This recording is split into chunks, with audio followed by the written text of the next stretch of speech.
Trou maculaire, symptômes et traitements.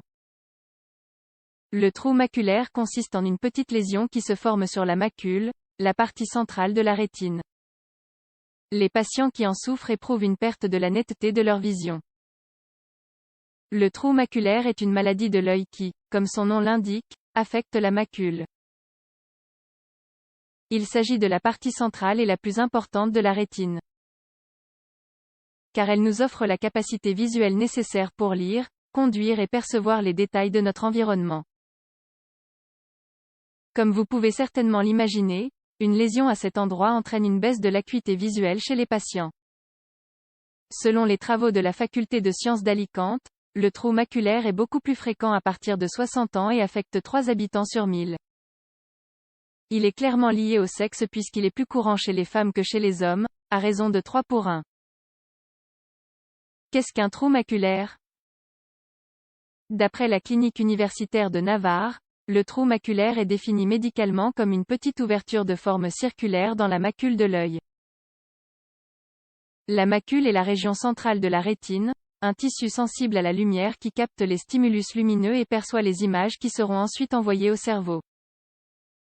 Alors que le trou maculaire est une lésion courante, la dégénérescence de la macule peut survenir naturellement avec l'âge. Chez le patient, les symptômes sont très similaires comme nous le verrons plus loin. Par ailleurs, les stades qui caractérisent le trou maculaire sont les suivants. Premier degré, la fovea et la dépression qui se trouve au centre de la macule. À ce stade, il y a un décollement de la zone fovéale de la rétine, mais sans formation d'un trou rétinien complet. Sans traitement, la moitié de ces cadres cliniques progressent. Deuxième degré, un petit trou rétinien complet est détecté dans la zone fovéale. Sans traitement, environ 70% des cadres cliniques évoluent. Troisième degré, à ce stade, une augmentation de la taille du trou a lieu, il passe à 400 microns. Quatrième degré, l'humeur vitrée est la gelée qui se trouve à l'intérieur de l'œil. À ce quatrième stade, le trou maculaire est associé à un décollement ultérieur du vitré. Comme vous pouvez l'imaginer, les symptômes varient en fonction de la gravité du cadre clinique. La taille du trou et sa position dans la rétine déterminent dans quelle mesure la capacité visuelle du patient sera réduite. Quelles sont les causes? Selon les sites déjà mentionnés, il existe deux types de trous maculaires en fonction de l'étiologie de la lésion. 1. Trou maculaire idiopathique. Il affecte généralement les patients entre 50 et 70 ans, avec, ou sans, erreurs réfractives normales et sans pathologies systémiques associées. L'humeur vitrée est désordonnée et se contracte avec l'âge. Par conséquent, cela peut entraîner une traction sur la macule qui finit par former une lésion.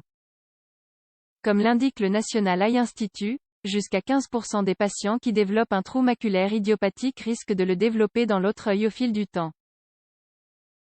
2. Trou maculaire secondaire. Les trous maculaires peuvent également apparaître comme une conséquence secondaire d'une pathologie préalable. Par exemple, un patient atteint d'une forte myopie ou qui a souffert d'un traumatisme oculaire, d'un décollement de la rétine, ou qui développait un œdème maculaire kystique, présente un risque plus élevé de souffrir de ce type de lésion. Toutefois, seuls 1 à 9% des traumatismes oculaires contondants finissent par provoquer un trou maculaire traumatique. Chez les personnes plus jeunes, ces trous peuvent se fermer d'eux-mêmes. Symptômes du trou maculaire. L'American Society of Retina Specialists énumère quelques-uns des signes cliniques les plus communs qui surviennent lors d'un trou maculaire. Dans la majorité des cas, sauf s'ils sont causés par un traumatisme direct, ils apparaissent progressivement. Le patient remarque donc une baisse progressive de son acuité visuelle. En plus de cette difficulté pour voir, certaines personnes perçoivent que les lignes droites qui forment les objets commencent à se courber. Les types de distorsion de la vision inclus ici sont appelés métamorphopsies. En outre, des zones sombres peuvent survenir dans le champ de vision, scotum. Comment diagnostiquer un trou maculaire? La première étape pour détecter un trou maculaire est de consulter un ophtalmologue.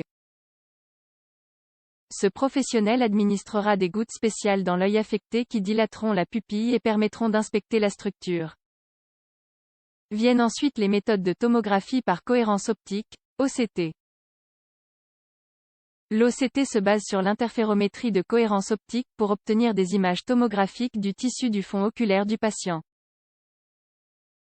Cet examen est très similaire à une échographie. Sauf que, dans ce cas, la lumière est utilisée à la place des ondes sonores pour cartographier les parties internes de l'œil.